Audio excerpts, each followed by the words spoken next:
Kebijakan pembelian pesawat bekas Mirage dari Qatar itu merupakan suatu kebijakan yang tidak tepat, bahkan berpotensi melanggar undang-undang.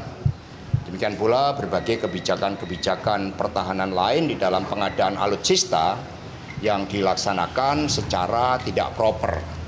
Nah, dengan demikian Pak Effendi Simbolon menyampaikan hal-hal yang bersifat objektif, dan itu dilakukan dengan penuh pertanggungjawaban sebagai sosok yang lama berkecimpung di Komisi 1 sehingga bisa memahami mana kebijakan pertahanan di dalam pengadaan alutsista yang tepat, mana yang tidak tepat, bahkan yang juga berpotensi merugikan Indonesia di masa-masa yang akan datang. Sehingga dengan hasil klarifikasi ini, termasuk dari Pak Komarudin Watubun, tadi juga menunjukkan berbagai dokumen-dokumen yang ada, dan kemudian disimpulkan bahwa proses klarifikasi sudah dilaksanakan sesuai dengan mekanisme partai. Partai menegakkan disiplin organisasi partai, dan semua akan bergerak serempak di dalam turun ke bawah memenangkan Pak Ganjar Pranowo sebagai calon presiden, dan kemudian juga bergerak di dalam memenangkan pemilu legislatif. Kemudian terkait ada isu-isu Pak Effendi Simbolon mau ke partai lain, itu juga sama sekali tidak benar, karena sekali merah itu tetap merah. Nah, demikian, mungkin ada pertanyaan. Berarti permintaan klarifikasi ini apakah berarti tidak ada teguran kepada Pak Effendi ya Pak? Dalam prosesnya kan ada berbagai teguran-teguran yang melalui rapat terlebih dahulu, kemudian dilakukan klarifikasi.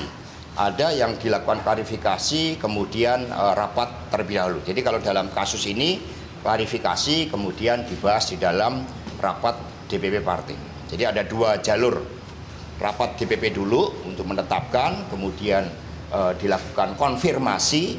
Nah, di sini dilakukan konfirmasi dulu, kemudian nanti dibawa di dalam rapat DPP partai. Mas Hasto tadi juga sempat ditanyakan ke Mas ke Pak Effendi soal pernyataan Pak Effendi soal nahkoda yang tepat, nahkoda yang handal. Ya, saya tanyakan pada Pak Effendi Simbolon. Jadi karena sebagai tuan rumah di dalam pelaksanaan kongres tersebut, Rakernas ya, dari keluarga Simbolon sedunia. Nah, di situ sebagai tuan rumah kan memberikan puji-pujian ya kepada seluruh tamu yang datang. Kan tamu yang datang tidak mungkin dikritik di depan umum, kan tidak mungkin. Jadi telah dilakukan klarifikasi. Buktinya tadi di dalam pembahasan kebijakan pertahanan, Pak Effendi Simbolon juga bersifat objektif dan juga menegaskan bahwa kebijakan pengadaan Mirage pesawat bekas tersebut itu tidak tepat dan bahkan berpotensi melanggar undang-undang.